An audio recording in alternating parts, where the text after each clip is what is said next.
This is the fifth quarter.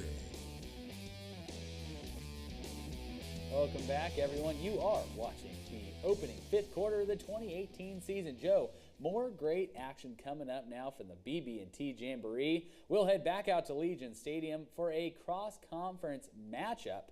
And it's scrimmage number 3, lights at Legion Stadium were bright when the Whiteville Wolfpack took on the Ashley Screaming Eagles.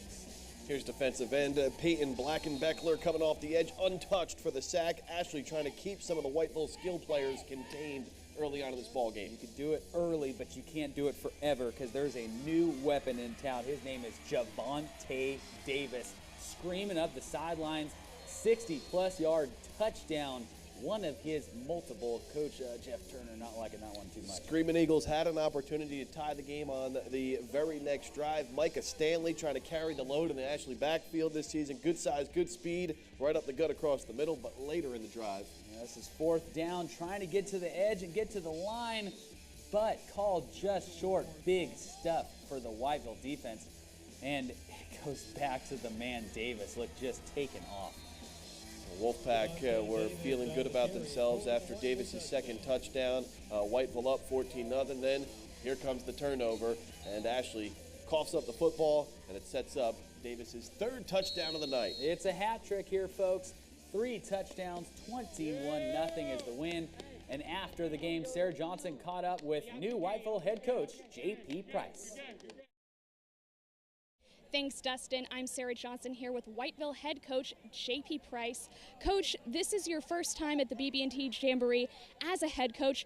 How does it feel to have your first win ever here? A lot of people call it a scrimmage. We know that it's not. It's more than a scrimmage. You have a great crowd here every year. I thought our kids played really, really well. I thought the effort on both sides from us and Ashley was really good. We still got a lot to work on. But I appreciate BB&T, and all they do to put this on for the kids, and all the money for scholarship.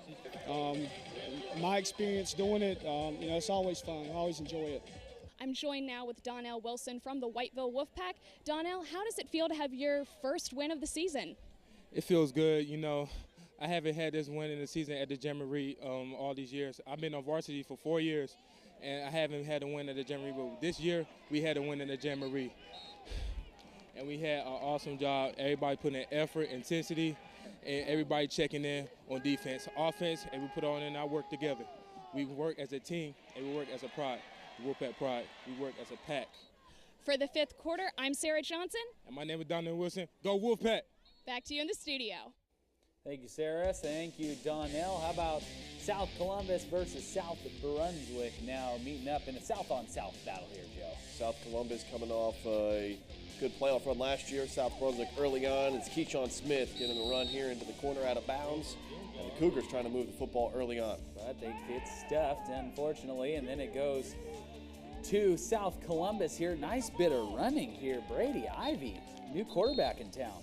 Well, the name that we have become familiar with for the Stallions right here, it's Trey Bellamy. Traquan Bellamy, one of our players to watch throughout the course of this season. He gets the football early, often for South Columbus. Expected to hear big things from him this season. How about Rajon Graham? This is a nice bit of running. He gets the job done there, and it goes back to Trey Bellamy running so fast it runs out of the picture for the touchdown. Looking forward to seeing some of the college recruiters out in Tabor City this year, checking out Trey Bellamy to see where he could go possibly next year. I see where he's going right now. He's hitting to the left side, trying to get to the edge. Good defense by South, keeping them overall locked down, but they can't keep them down for too long because here he is. It's the man, Rajon Graham, for touchdown. 13-0 is the final from the BB&T, and here's Riverboat Russell Dove after the win. We got some work to do, and I'm glad we got a bye week next week. We got a lot of work to do.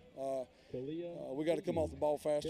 We got to stay on blocks better. We got to tackle better. So there's a lot of things to fix. And it's early in the season, so I'm glad of that. I'm happy we come out here tonight and did well tonight. But we got a lot of work to do. Oh boy, did we get a treat in the final contest of the night. 2 state champions, Wallace Rose Hill, New Hanover, fifth quarter game of the week. Both teams trying to fill some voids after last year's state championship run. But as you mentioned, it was all offense tonight on the turf at Legion Stadium for Wallace Rose Hill, New Hanover as well. You got that right. This is the opening drive of the game for Wallace Rose Hill, moving it on down Devin Gardner with a nice run here, getting into deep in the red zone, and it's Anthony Bird that's going to finish this drive off, Joe. There's a lot of scoring in this one, and this is the first one of the night. Yeah, tons of high-powered, skilled players on both sides of the football for each of these programs, and one of the big guys, the left-handed quarterback, Blake Walston. Easy pass over there to Jalen Gore, another returning. Their communication already at midseason form here. You got that right. A little swing pass out to Chase Hardy, who makes some nice moves, keeps his feet moving down the sidelines. Now we'll turn the ball over to the ground game. You know they like to do that when they're in the end zone. Megan Canty scores it. 35-28, lot of touchdowns. This one, it's Walsh Rose Hill pulling off the victory. All right, Joe, we made it through everything. Next week, things are for real for all these teams. What did we learn after the scrimmages we saw tonight? Well, I think it's just good, first and foremost, for each team to be able to get out there and kind of lower their heads and have contact with others, somebody else other than, their own teammates. And when you're able to get things going in a live environment with a couple thousand people watching, nothing's like the BB&T Jamboree. It's good to get out there, get it out of the way, and start to clean up some things going into the first week of the regular season. And we are going to see all that. Looking forward to seeing how it goes next week. Our highlights may be over, but our show is not. Play of the week is next, but first, a look at all the scores from the BB&T Jamboree this evening.